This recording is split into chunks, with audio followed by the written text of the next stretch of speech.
নমস্কার, নমস্কার, নমস্কার, নমস্কার, নমস্কার। আপনাদের সবাইকে, সবাইকে, সবাইকে নমস্কার জানাচ্ছে আপনাদের সৌমিত্র বসু।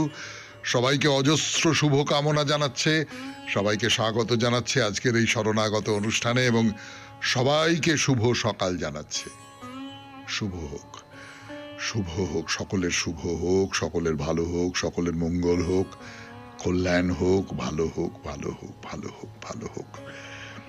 আজকে রাজীব গান্ধীর জন্মদিন। রাজীব গান্ধী আমাদের এই দেশের প্রধানমন্ত্রী ছিলেন। তিনি সন্ত্রাসবাদীদের হাতে নিহত হন 1944 খ্রিস্টাব্দে তার জন্ম হয়েছিল এবং তার জন্মদিনটিকে মনে রাখবার জন্য একটি বিশেষ দিন আজকে, সেটা হলো জাতীয় সদ্ভাবনা দিবস। সদ্ভাবনা মানে আপনারা সকলেই জানেন, তো সেই জাতীয় সদ্ভাবনা দিবস আজকের দিনটি। তাছাড়া ইসলাম ধর্মাবলম্বী যারা আছেন তাদের আজকে আখেরি চাহার সুম্বা আজকের দিনটি। এই দিনটির ইসলামী প্রাচীন শাস্ত্রে তেমন কোনো উল্লেখ নেই, কিন্তু কারবালা প্রান্তরে যে ঘটনা ঘটেছিল তার পরের কোনো একটি বুধবার এই দিনটি পালন করা হয়। এই দিনে শুদ্ধাচারে থাকা, মানুষকে ভোজন করানো ইত্যাদি ইত্যাদি কিছু প্রথা পালন করা হয়। এবারে বেনি মাধবশীলের পঞ্জিকা অনুযায়ী আজকের দিনটার কথা বলবো। আজকে ৩রা ভাদ্র ১৪৩২, ইংরেজির ২০শে আগস্ট ২০২৫, বুধবার, দ্বাদশী, কৃষ্ণপক্ষ। সূর্যোদয়ের সময় ভোর ৫টা বেজে ১৮ মিনিট, সূর্যাস্তের সময় সন্ধে ৬টা বেজে ৪ মিনিট। নক্ষত্র পুনর্বসু। আজকে জন্মে মিথুন রাশি, শূদ্রবর্ণ, মতান্তরে বৈশ্যবর্ণ, দেবগণ। রাত্রি ৮টার সময় কর্কট রাশি, বিপ্রবর্ণ। আমাদের হোয়াটসঅ্যাপে চিঠি পাঠাবার নাম্বার 9831922927। চিঠির গোড়ায় অতি অবশ্যই SG লিখতে হবে। এবারে আজকের অনুষ্ঠান সম্পর্কে বলি। আজকের অনুষ্ঠানে প্রথমে তো পুরাণ চিরন্তন। পুরাণ চিরন্তনে আমরা বলছিলাম দ্রুমিলের কথা।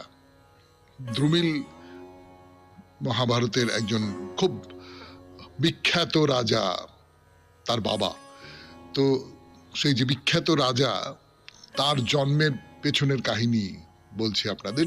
যে এই দ্রুমিল একদিন দেখলেন যে জঙ্গলের মধ্যে, পাহাড় জঙ্গল, খুব সুন্দর একটা জায়গা, সেইখানে একটি সুন্দরী মেয়ে, সে ঘুরে ঘুরে বেড়াচ্ছে, মজা করে বেড়াচ্ছে একা একা। তো দ্রুমিল দেখে তার স্বামী উগ্রসেন, উগ্রসেনের স্ত্রী পদ্মাবতী, দ্রুমিল উগ্রসেনের রূপ ধারণ করে সেই পদ্মাবতীর সঙ্গে মিলিত হলেন। তারপর পদ্মাবতী যখন বুঝতে পারলেন যে না, এ তো আমার স্বামী নয়, তখন তিনি খুব রেগে গেলেন এবং রেগে গিয়ে ভয়ানক তর্জন গর্জন করতে লাগলেন। বললেন, তুই এমন করে আমার স্বামীর রূপ ধারণ করে আমার সতীত্ব নষ্ট করলি, ইত্যাদি ইত্যাদি।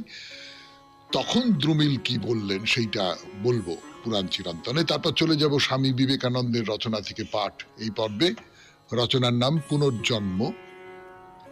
তারপর ভগবদ গীতা থেকে পাঠ করে শোনাবো স্বামী রঙ্গনাথানন্দজির ব্যাখ্যা, মূল শ্লোক নয়, তার বাংলা অনুবাদ এবং তার ব্যাখ্যা।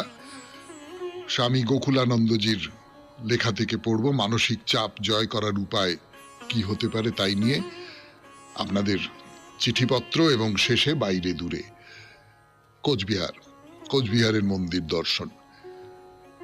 92.7 বিগ FM এ শরণাগত অনুষ্ঠান শুনছেন।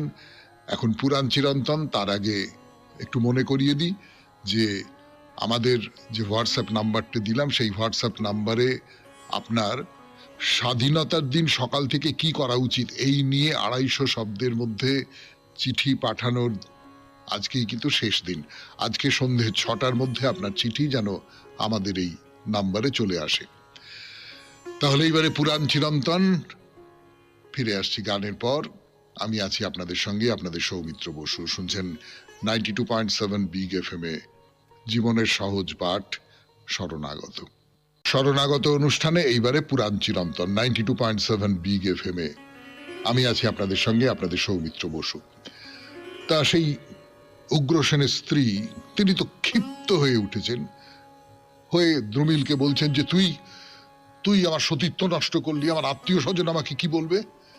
আর সেই সমস্ত নিন্দাবাদ শুনে আমি কেমন করে জীবন ধারণ করবো? তুই কে করলি এটা? তা দ্রুমিল অনেকক্ষণ ধরে এই সমস্ত কথাবার্তা শুনলেন। তারপর একটা সময়ে ধৈর্য হারিয়ে ফেলেই বললেন যে, এই শোনো, অনেকক্ষণ ধরে তুমি সব খুব জ্ঞানের কথা বলছো, আমাকে খুব বিজ্ঞের মতো কথা বলছো। হ্যাঁ, মূঢ়ে পণ্ডিত মানিনি, পণ্ডিতের মতন কথা বলছো আমার সঙ্গে।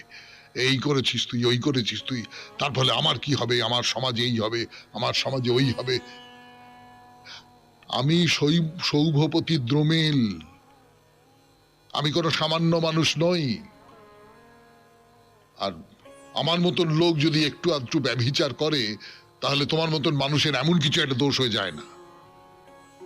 তুমি যে আমাকে বড় মুখ করে জিজ্ঞেস করলে, কাসিয়াত্বাং, তুই কার ছেলে? কাসিয়াত্বাং, এর থেকেই আমি বলছি যে তোর যে ছেলে তার নাম হবে কংস।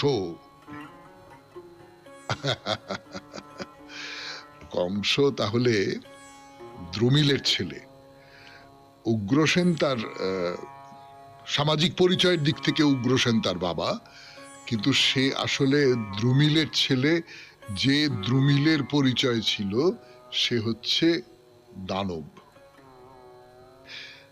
কংসের ইতিহাস আমরা জানি, কংসের ইতিহাস আমরা শরণাগত অনুষ্ঠানে বলেওছি। এই কথাটা, কংসের যে পিতা, তার এই পরিচয়টা আমরা একটু মনে রাখবো। তো যাই হোক, উগ্রসেনের স্ত্রী মানে পদ্মাবতী, পদ্মাবতী কিন্তু এইটা শুনেই যে খুব চুপ করে গেলেন, মেনে নিলেন, ও আচ্ছা আচ্ছা আচ্ছা আচ্ছা তাই নাকি, এই রকম ব্যাপারটা কিন্তু একেবারেই নয়। তিনি বললেন যে, বেশ ঠিক আছে, আমার গর্ভে তোমার সন্তান হবে, কিন্তু আমি একটা কথা বলে দিচ্ছি, সেই সন্তান জীবনে কখনো কোনো অবস্থাতে মাতৃস্নেহ পাবে না। ভবিষ্যতে যদু বৃষ্ণি বংশজাত এক পুরুষ সেই সন্তানকে হত্যা করবে। এগুলো ভবিষ্যৎবাণী। এই ভবিষ্যৎবাণীটা সত্যি সত্যি উগ্রসেনের পত্নী পদ্মাবতী করেছিলেন কিনা জানি না, এটা এমনটা হয়, এমনটা পুরাণে দেখা গেছে যে পরে যেটা ঘটবে সেইটা ভবিষ্যৎবাণী হিসেবে কারুর না কারুর মুখ দিয়ে বলিয়ে নেওয়া হয়েছে। তো এখানেও সেই রকমটা হতে পারে। কিন্তু পদ্মাবতী, আমি পুরাণের গল্প অনুযায়ী বলছি, আমি এর ব্যাখ্যা, পণ্ডিতি ব্যাখ্যা ইত্যাদি ইত্যাদি করবার কোনো চেষ্টা না করে যদি বলি, তাহলে বলবো যে এই রকম একটা অভিশাপ দিলেন তিনি যে আমার যে সন্তান হবে তোর ঔরসে, তাকে আমি কখনো ভালোবাসবো না, এবং তার এইরকম ভাবে একজন তাকে হত্যা করবে। যদিও একটা কথা একটু মনে রাখবেন যে সেই সময়ে কিন্তু এই যে ক্ষেত্রজ পুত্র, এই যে স্বামী ছাড়া অন্য আরেকজনের ঔরসে জন্মানো পুত্র, আপনারা জানেন সেটা, সেই পুত্রকে ত্যাগ করার বিধি কিন্তু ছিল না। শুনছেন পুরাণ চিরন্তন 92.7 বিগ FM এ শরণাগত অনুষ্ঠানে। ফিরে আসছি গানের পর অনুষ্ঠানে। এই হলো তাহলে কংসের জন্ম কথা। এই দ্রুমিলের ঔরসজাত পুত্র উগ্রসেনের ঘরে জন্মালো এবং তার নাম রাখা হলো কংস। পরবর্তী সময় কংস উগ্রসেনের জ্যেষ্ঠ পুত্রের মর্যাদা পেয়েছিল, কিন্তু ওই যেটা বলছিলাম আর কি, বাবা তো হচ্ছে দ্রুমিল, তো সেই বাবা দ্রুমিলের ঔরসজাত কংসের মধ্যে এই যে দানবোচিত ক্রূরতা যাকে বলে, সেটা এতটাই বেশি ছিল যে উগ্রসেনের পত্নী মানে পদ্মাবতীর প্রতি দ্রুমিলের যে আচরণ, দানবের মতন আচরণ তো একটা। এবং পরবর্তী সময়ে কংসের যে চারিত্রিক বৈশিষ্ট্য, এই দুটো একসঙ্গে মিলে সম্ভবত দ্রুমিলকে দানব পরিচয় দেওয়া হয়েছে। আপনাদের একেবারেই গোড়ায় বলেছিলাম যে দ্রুমিলের একটা নাম ছিল দানব, দানব বলে মনে করা হতো। সত্যি সত্যি সে দানব কিনা সে ব্যাপারে যথেষ্ট সন্দেহ আছে। তো এই হলো কংসের বাবা যে দ্রুমিল, সেই দ্রুমিলের গল্প। আমি আরেকজন দ্রুমিলের কথা বলি আপনাদের। ব্রহ্মবৈবর্ত পুরাণে এই দ্রুমিল, তার কথা বলা আছে। তিনি কান্যকুব্জ দেশের এক গোপ রাজা ছিলেন। তো দ্রুমিল, তার স্ত্রী, তার নাম হচ্ছে কলাবতী, তার কোনো সন্তান নেই। তো পুত্র উৎপাদনের জন্য সেই দ্রুমিল, গোপ বংশীয় দ্রুমিল, তিনি কশ্যপ বংশীয় একজন মুনির কাছে পাঠান। তো সেই মুনি বললেন যে না না না না, তখনকার দিনে তো এরকম হতো। তো সেই যে মুনি, তিনি বললেন যে না, আমি শূদ্রা রমণীকে গ্রহণ করব না। এবং মুনি বললেন যে স্ত্রী হচ্ছেন গৃহলক্ষ্মী, সেই স্ত্রীকে যে পুরুষ অন্য পুরুষের হাতে তুলে দেয় সেই পুরুষকেই পরিত্যাগ করা উচিত। তো সেই সময় অপ্সরা মেনকা সেই পথ দিয়ে যাচ্ছিলেন। মেনকাকে দেখে ওই মুনির বীর্য স্খলিত হলো, কলাবতী সেই বীর্য পান করলেন এবং কলাবতীর গর্ভ হলো। সেইটা শুনে দ্রুমিল ব্রাহ্মণদের নানান রকম সবকিছু, হাতি ঘোড়া অশ্বহস্তি, এই সমস্ত দান করলেন। এমনকি নিজের রাজ্যও তিনি ব্রাহ্মণদের দান করেছিলেন। গর্ভবতী স্ত্রীকে ব্রাহ্মণদের আশ্রয়ে রেখে দ্রুমিল নিজে চলে গেলেন বদ্রিকাশ্রমে তপস্যা করতে। তা যথাসময়ে দ্রুমিলের স্ত্রী কলাবতী একটি পুত্র সন্তানের জন্ম দিলেন, তার নাম হলো নারদ। দ্রুমিল তপস্যার শেষে প্রাণত্যাগ করলেন এবং বৈকুণ্ঠে গমন করলেন। দুজন দ্রুমিলের কথা বললাম আপনাদের পুরাণ চিরন্তনে 92.7 বিগ FM এ শরণাগত অনুষ্ঠানে। এইবার গানের পর স্বামী বিবেকানন্দের রচনা থেকে পাঠ, পুনর্জন্ম। গান শেষ করে কথা শুরু করছে আপনাদের সৌমিত্র বসু 92.7 বিগ FM এ। শুনছেন শরণাগত, পুনর্জন্ম, স্বামী বিবেকানন্দের রচনা থেকে পাঠ, যতটা হয়েছিল তারপর থেকে। এই রূপে দেখা যাইতেছে এই নিরন্তর জন্ম প্রবাহই পরপর সেই অবিনাশী ইচ্ছা শক্তির জীবন স্বপ্নগুলি রচনা করিতে থাকে, এবং যতক্ষণ না নির্দিষ্ট পরিমাণ ও নির্দিষ্ট প্রকারের বিচিত্র ও নিত্য নূতন উপদেশ ও অভিজ্ঞতা লাভের ফলে চিন্তা শক্তি নিজেই নিজের বিলোপ ও বিনাশ সাধন করিতেছে, ততদিন এইরূপই চলিতে থাকে। ইহা উপেক্ষা করা যায় না যে ব্যবহারিক অভিজ্ঞতা প্রসূত যুক্তিও এইরূপ পুনর্জন্ম সমর্থন করে। বস্তুত যাহারা জীর্ণ হইয়া দেহত্যাগ করিয়াছেন, তাহাদের মৃত্যুর সহিত যাহারা নবাবির্ভূত, তাহাদের জন্মের একটি সম্পর্ক আছে। ব্যাপক মহামারীর পরে মানব জাতির মধ্যে শিশু জন্মের যে আধিক্য দেখা যায়, তাহা হইতেই ইহা প্রমাণিত হয়। চতুর্দশ শতকে প্লেগ মহামারীর ফলে যখন পূর্ব গোলার্ধের অধিকাংশ মানুষ মৃত্যুমুখে পতিত হয়, তখন মানব জাতির মধ্যে অস্বাভাবিকভাবে সন্তানোৎপাদিকা শক্তি বৃদ্ধি পাইয়াছিল এবং প্রায় যমজ শিশুর জন্ম হইত। ইহা লক্ষণীয় যে এই সময় যে সকল শিশু জন্মগ্রহণ করিয়াছিল, তাহাদের কেহই পূর্ণ সংখ্যক দন্ত লাভ করে নাই। এইরূপে প্রকৃতি আপন শক্তি যথাসাধ্য প্রয়োগ করিয়াও খুঁটিনাটি ব্যাপারে কৃপণতা প্রকাশ করিয়াছিল। 1825 খ্রিস্টাব্দে স্নুরার এর বর্ণনা উল্লেখ করেছেন। ক্যাসপারও তার 1835 খ্রিস্টাব্দে লিখিত গ্রন্থে এই প্রাকৃতিক নিয়ম সমর্থন করিয়াছেন যে যে কোনো একটি নির্দিষ্ট জনসমষ্টির মধ্যে দেখা যায় তাহাদের জন্মসংখ্যার হার তাহাদের মৃত্যু সংখ্যা ও আয়ুষ্কালের হারের উপর অতি সুনিশ্চিত প্রভাব বিস্তার করিয়া থাকে, কারণ জন্মের সংখ্যা সর্বদা মৃত্যুর হারের সহিত সমতা রক্ষা করে। ইহার ফলে সর্বত্র মৃত্যু ও জন্ম সমান হারে বৃদ্ধি বা হ্রাস পায়। বিভিন্ন দেশ এবং উহাদের বিভিন্ন অঞ্চল হইতে বহু তথ্য সংগ্রহ করিয়া তিনি সন্দেহাতীতভাবে ইহা প্রমাণ করিয়াছেন।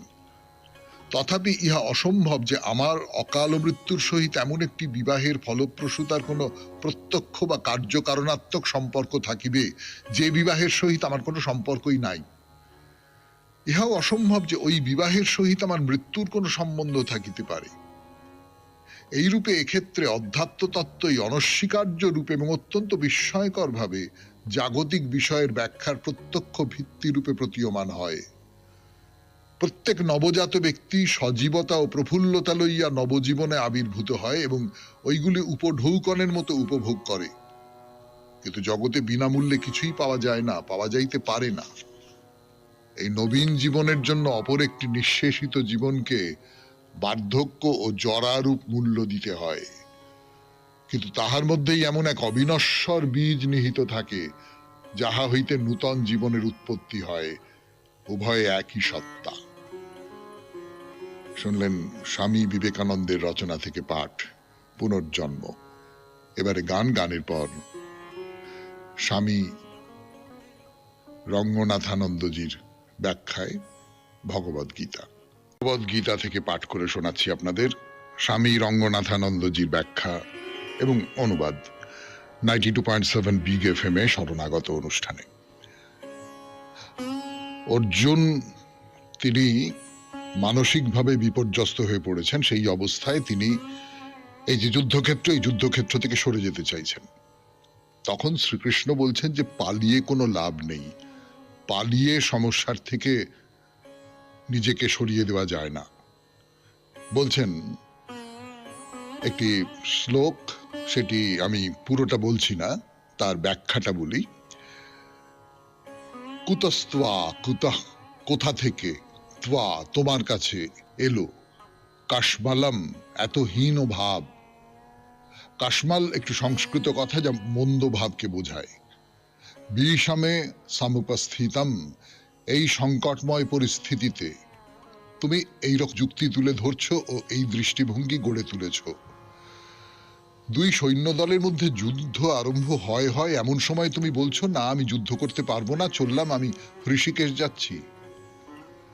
অনার্য জুষ্টম, এ কাজ অনার্য সুলভ। কোন মহৎচিত্ত ব্যক্তি কখনোই এমন দৃষ্টিভঙ্গি অবলম্বন করে না। আর্য বলতে জাতি নয়, আর্য হলো মহৎচিত্ত ব্যক্তি। আর্য কথাটিকে প্রায় জাতির সঙ্গে গুলিয়ে ফেলা হয়।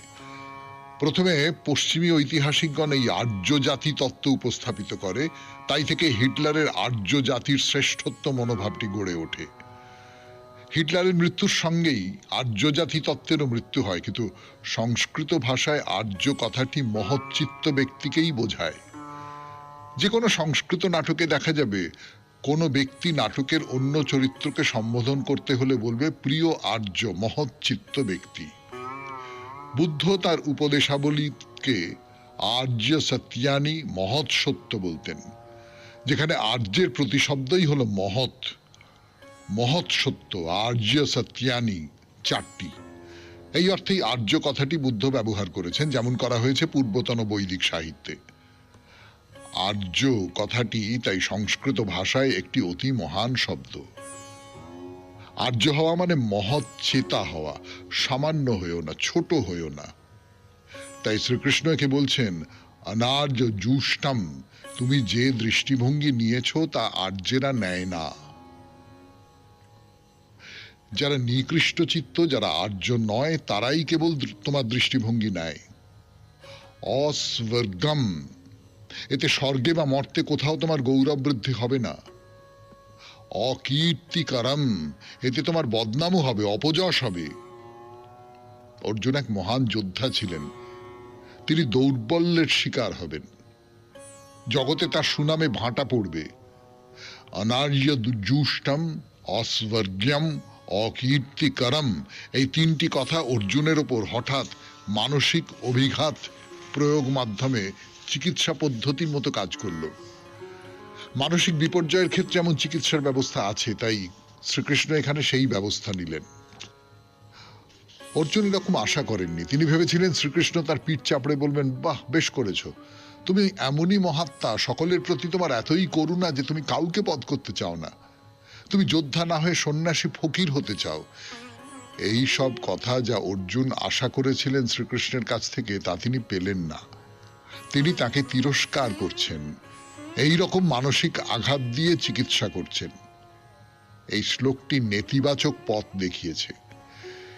এইবার ইতিবাচক পথ দেখিয়ে শ্রীকৃষ্ণ পরবর্তী শ্লোকে বলছেন, কি বলছেন পড়ে শোনাবো আপনাদের 92.7 বিগ এফএম এ শরণাগত অনুষ্ঠানে গানের পর।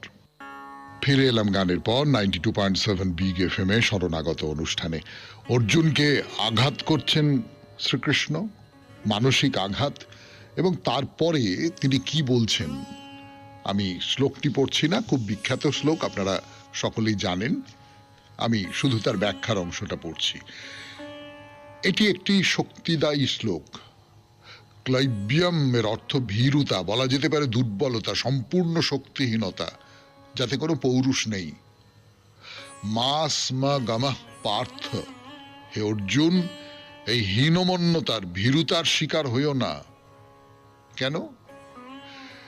নেই তত্ত্ব ইউপপদ্যতে, এ তোমাতে শোভা পায় না। তুমি এত বড় বীর, তুমি এত মহান, এত বিরাট, এরকম ব্যবহার তোমার উপযুক্ত নয়। কি চমৎকার ভাব! আমি যখনই শ্লোকের এই অংশটি পড়ি, এই চমৎকার ভাবটি আমার পছন্দ হয়।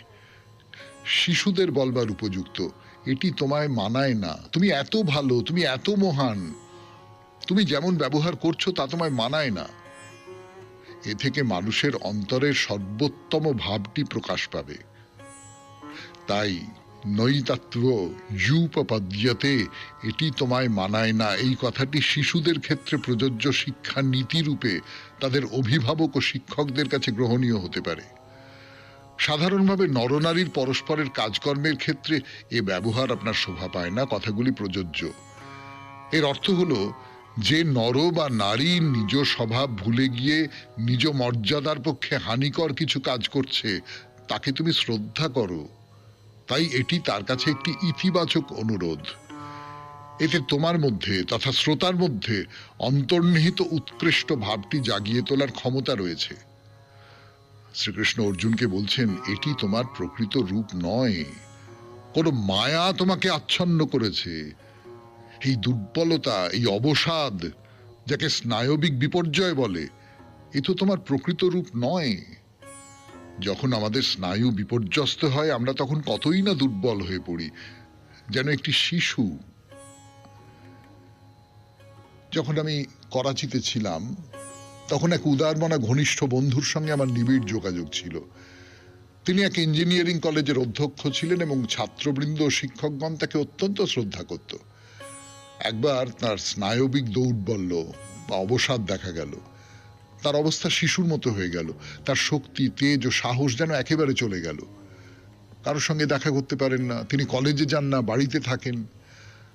আমি তাকে গাড়িতে তুলে নিয়ে ইঞ্জিনিয়ারিং কলেজে গেলাম ও অধ্যক্ষের চেয়ারে বসিয়ে দিলাম।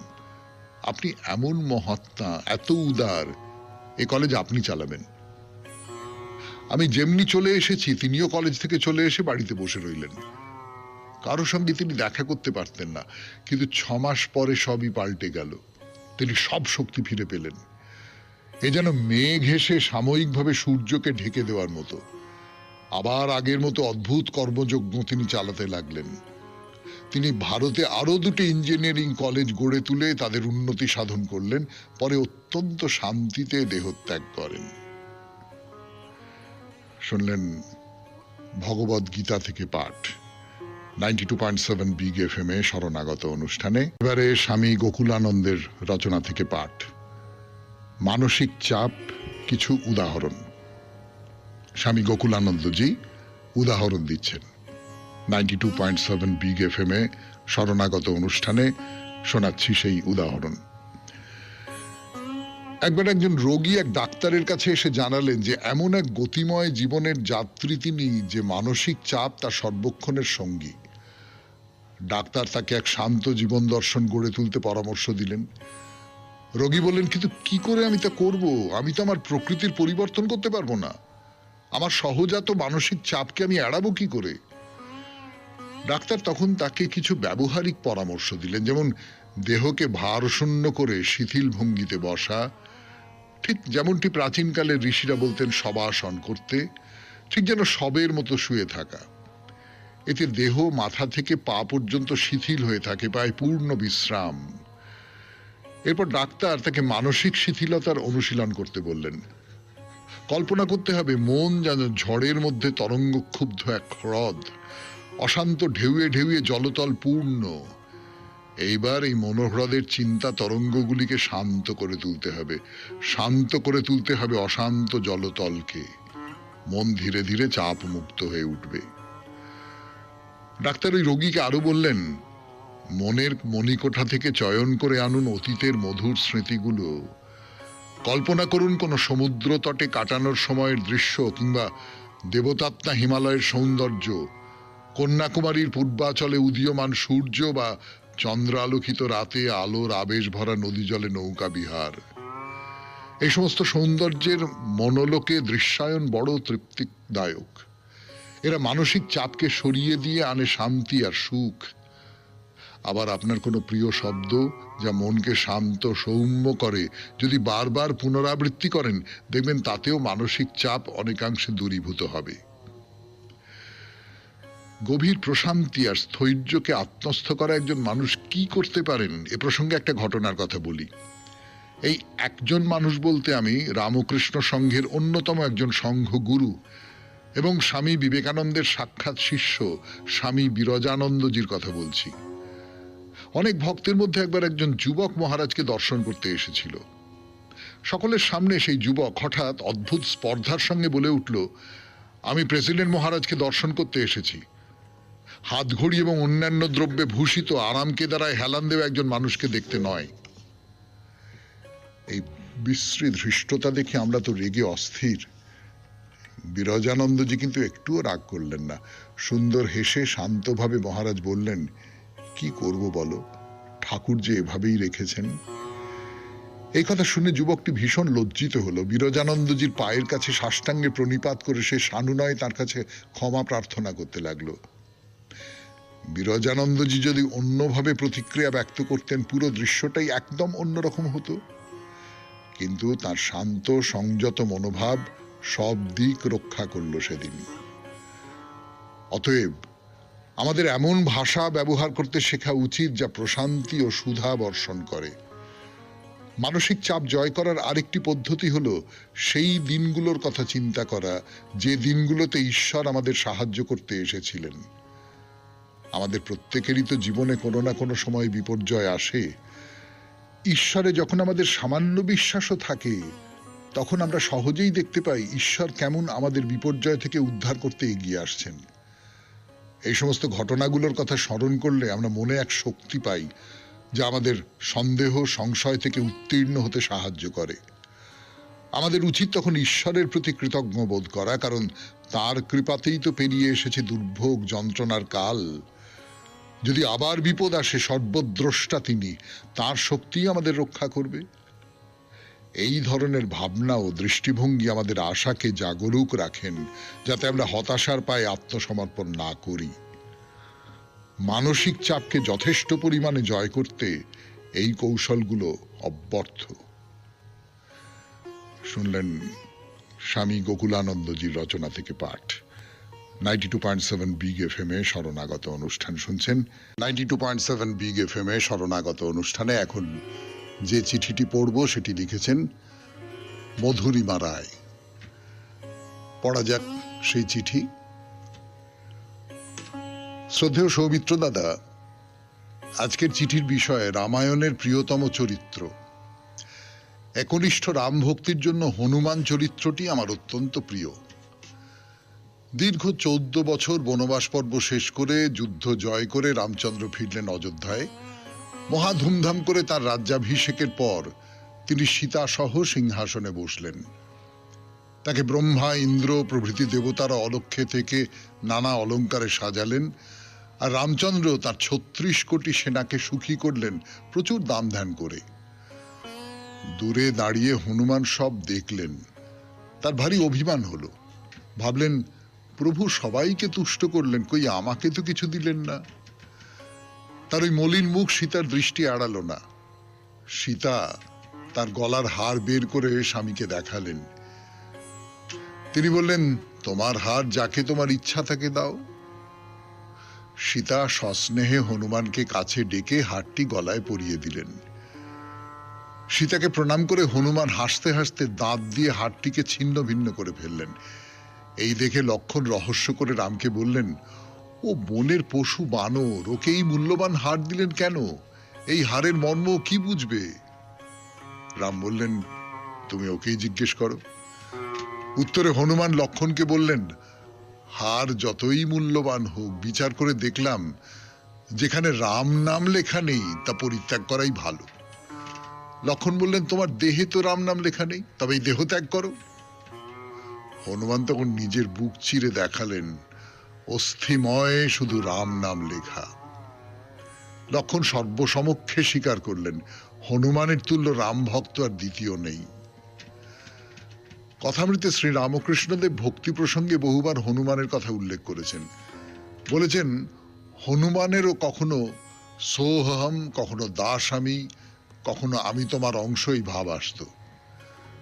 স্বামী বিবেকানন্দ পাশ্চাত্য দেশ থেকে ফিরে শ্রীমাকে প্রণাম করে বলেন, মা, আপনার আশীর্বাদে এ যুগে লাফিয়ে না গিয়ে তাদের তৈরি জাহাজে চড়ে সে মুল্লুকে গিয়েছি। স্বামীজি এখানে মহাবীর হনুমানের সঙ্গে নিজেকে মিলিয়েছেন। এর থেকে বুঝতে পারা যায় হনুমানের সীমাহীন প্রেম ভক্তির ব্যাপ্তি কতখানি। দাদা, আপনি সহ শরণাগত পরিবারের সকল সদস্যকে জানাই আমার আন্তরিক প্রীতি ও শুভেচ্ছা। বিগ এফএম এর সকল কলাকুশলীদের জন্য রইল আমার আন্তরিক শুভকামনা। সবাই ভালো থাকবেন এই আশা নিয়ে চিঠি শেষ করলাম। নমস্কারান্তে, মধুরিমা রায়, পর্ণশ্রীপল্লী, বেহালা। আপনাকে অনেক ধন্যবাদ মধুরিমা দেবী। হনুমান তো এখন খুবই প্রিয় চরিত্র, মানে বাঙালির খুব প্রিয় চরিত্র। নানান জায়গায় হনুমান চালিসা পাঠ করা হয়, হনুমানের পুজো করা হয়। বাঙালি হনুমানের কদর করতে আরম্ভ করেছেন বেশ কিছুদিন ধরে। এবং এই যে ভক্তি, এই যে সমর্পণ, এর সত্যি সত্যি তো একটা বড় দাম আছে। সেই দিকটা আপনি ধরিয়ে দিলেন, তার জন্য আপনাকে অসংখ্য ধন্যবাদ। আমাদের পরের দিনের চিঠিটি লিখেছেন, আজকে নামটা বলে রাখি, মালা সাহা, বরানগর থেকে।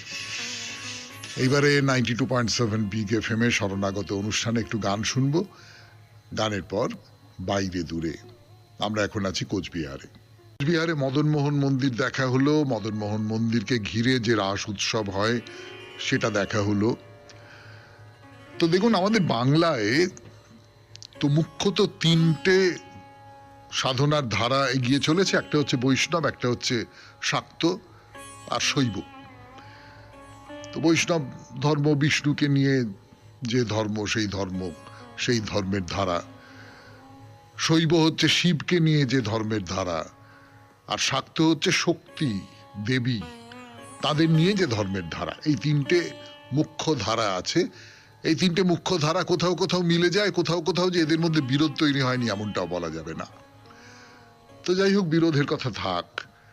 আমরা এবার শৈব একটি মন্দির নিয়ে কথা বলবো। এই কোচবিহার অঞ্চলেই একটি শিবের মন্দির, খুব বিখ্যাত মন্দির, খুবই বিখ্যাত মন্দির। কোচবিহার শহরের থেকে অল্প দূরে বানেশ্বর শিবের মন্দির। নাম শুনেছেন নাকি? বানেশ্বর শিবের মন্দির। সেই মন্দির দর্শন করতে যাব আমরা। এই কোচবিহার থেকে এই ধরুন 10 কিলোমিটারের মতন দূরে। তার মানে কোচবিহার শহরের মধ্যেই বলতে পারেন।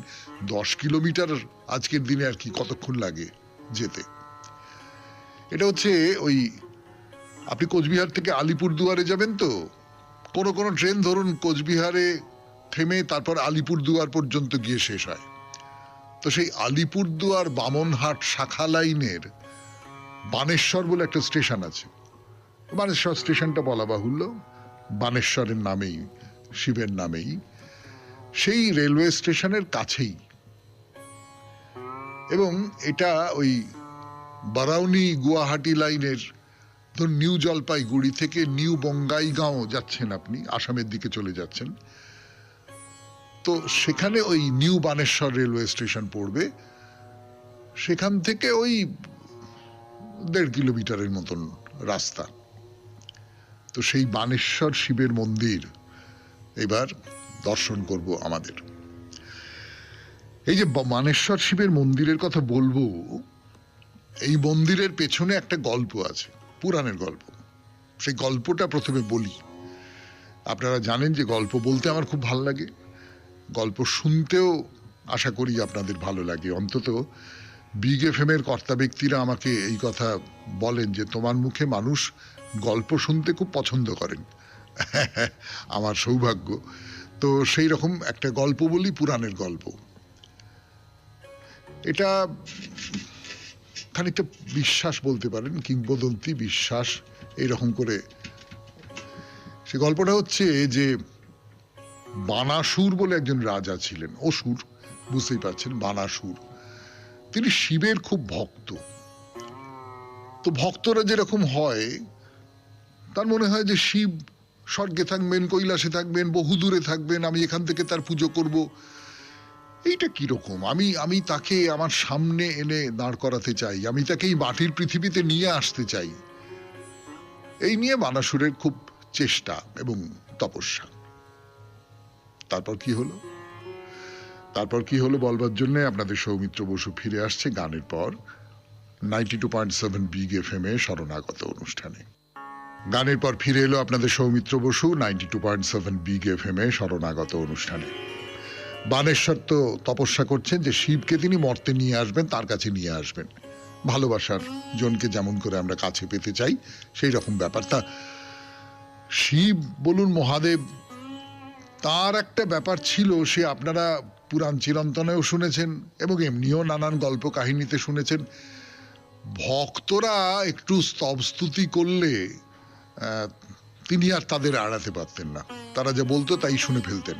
তার ফলে অনেক সাংঘাতিক সমস্ত গন্ডগোলের ঘটনা ঘটিয়েছেন তিনি, কিন্তু এটা করে ফেলতেন। তো যাই হোক, তিনি বললেন আচ্ছা ঠিক আছে, আমি মর্ত পৃথিবীতে নামতে পারি, কিন্তু একটা শর্ত আছে। সেটা হচ্ছে যে আমাকে তুমি যেখানে নিয়ে যাবে সেইখানে যাবার পথে কিন্তু তুমি কোথাও থামতে পারবে না। আমি তোমার পিছু পিছু আসব, তুমি যে মুহূর্তে থামবে আমি কিন্তু চলে যাব। একেবারে যাকে বলে ননস্টপ তোমাকে আমাকে যেখানে প্রতিষ্ঠা করবে সেইখানে আসতে হবে। তো বানাসুর বললেন যে হ্যাঁ, এ আর কি এমন বড় কথা, শিব আমার কাছে আসবেন, তার তুলনায় এইটুকু তো আমি করতেই পারি। তো শিব এসেছেন, বানাসুর আগে আগে যাচ্ছেন, শিব পেছনে পেছনে যাচ্ছেন। তো রাজা বানাসুর হঠাৎ বানেশ্বর বলে একটা জায়গা, সেটা আগেকার নাম ছিল গোর্দাসন্দর। তো যাই হোক, সেই বানেশ্বর বলে যে জায়গাটা, সেইখানে একটু থামলেন, হাঁপিয়ে পড়েছিলেন, একটু জিরিয়ে নেবার জন্য থামলেন। এই তো চুক্তিভঙ্গ হয়ে গেল। চুক্তিভঙ্গ হওয়ার ফলে কি হলো, শিব অন্তর্হিত হয়ে গেলেন। তারপরে বাঙ্গতী নদীর ধারে একটি শিবলিঙ্গ স্থাপন করেন। এখন এই যে বানাসুর, তিনি শিবকে এনেছিলেন, তিনি এই শিবলিঙ্গটা স্থাপন করলেন। এই বানাসুরের নামে শিবের নাম হলো বানেশ্বর। বানাসুরের যিনি অধীশ্বর তিনি হলেন বানেশ্বর। আজকের মতো শেষ করলাম বাইরে দূরে, আজকের মতো শেষ করলাম শরণাগত। আমাদের হোয়াটসঅ্যাপে চিঠি পাঠাবার নাম্বার 9831922927। চিঠির গোড়ায় অতি অবশ্যই SG লিখতে হবে।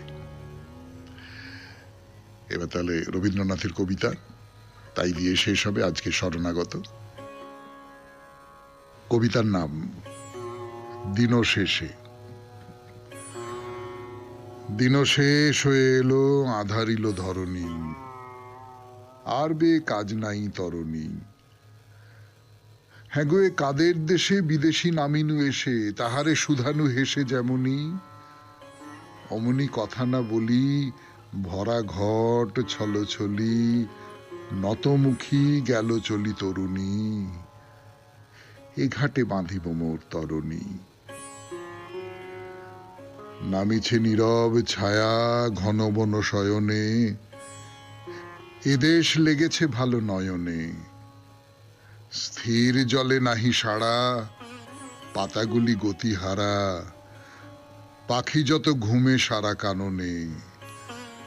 শুধু এ সোনার সাঁঝে বিজনে পথের মাঝে, কলস কাঁদিয়া বাজে কাঁকনে, এদেশ লেগেছে ভালো নয়নে।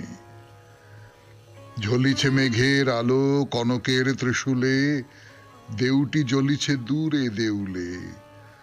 শ্বেত পাথরেতে গড়া পথখানি ছায়া করা, ছেয়ে গেছে ঝরে পড়া বকুলে। সারি সারি নিকেতন, বেড়া দেওয়া উপবন, দেখে পথিকের মন আকুলে, দেউটি জ্বলিছে দূরে দেউলে। রাজার প্রাসাদ হতে অতি দূর বাতাসে ভাসিছে পূরবী গীতি আকাশে। ধরণী সমুখ পানে চলে গেছে কোনখানে, পরাণ কেন কে জানে উদাসে। ভালো নাহি লাগে আর আসা যাওয়া বারবার, বহুদূর দুরাশার প্রবাসে। পূরবী রাগিনী বাজে আকাশে। কাননে প্রাসাদ চূড়ে নেমে আসে রজনী, আর বে কাজ নাই তরণী। যদি কোথা খুঁজে পাই মাথা রাখিবার ঠাঁই, বেচা কেনা ফেলে যাই এখনই। যেখানে পথের বাঁকে গেল চলি নত আঁখে, ভরা ঘট লয়ে কাঁখে তরণী। এই ঘাটে বাঁধো মোর তরণী। সবাই খুব ভালো থাকবেন, আনন্দে থাকবেন। নমস্কার। নমস্কার নমস্কার নমস্কার নমস্কার নমস্কার আপনাদের সবাইকে সবাইকে সবাইকে নমস্কার জানাচ্ছে আপনাদের সৌমিত্র বসু। সবাইকে অজস্র শুভ কামনা জানাচ্ছে, সবাইকে স্বাগত জানাচ্ছে আজকের এই শরণাগত অনুষ্ঠানে এবং সবাইকে শুভ সকাল জানাচ্ছে। শুভ হোক, শুভ হোক, সকলের শুভ হোক, সকলের ভালো হোক, সকলের মঙ্গল হোক, কল্যাণ হোক, ভালো হোক, ভালো হোক, ভালো হোক, ভালো হোক। আজকে রাজীব গান্ধীর জন্মদিন। রাজীব গান্ধী আমাদের এই দেশের প্রধানমন্ত্রী ছিলেন। তিনি সন্ত্রাসবাদীদের হাতে নিহত হন 1944 খ্রিস্টাব্দে তার জন্ম হয়েছিল এবং তার জন্মদিনটিকে মনে রাখবার জন্য একটি বিশেষ দিন আজকে, সেটা হলো জাতীয় সদ্ভাবনা দিবস। সদ্ভাবনা মানে আপনারা সকলেই জানেন, তো সেই জাতীয় সদ্ভাবনা দিবস আজকের দিনটি। তাছাড়া ইসলাম ধর্মাবলম্বী যারা আছেন তাদের আজকে আখেরি চাহার সুম্বা আজকের দিনটি। এই দিনটির ইসলামী প্রাচীন শাস্ত্রে তেমন কোনো উল্লেখ নেই, কিন্তু কারবালা প্রান্তরে যে ঘটনা ঘটেছিল তার পরের কোনো একটি বুধবার এই দিনটি পালন করা হয়। এই দিনে শুদ্ধাচারে থাকা মানুষ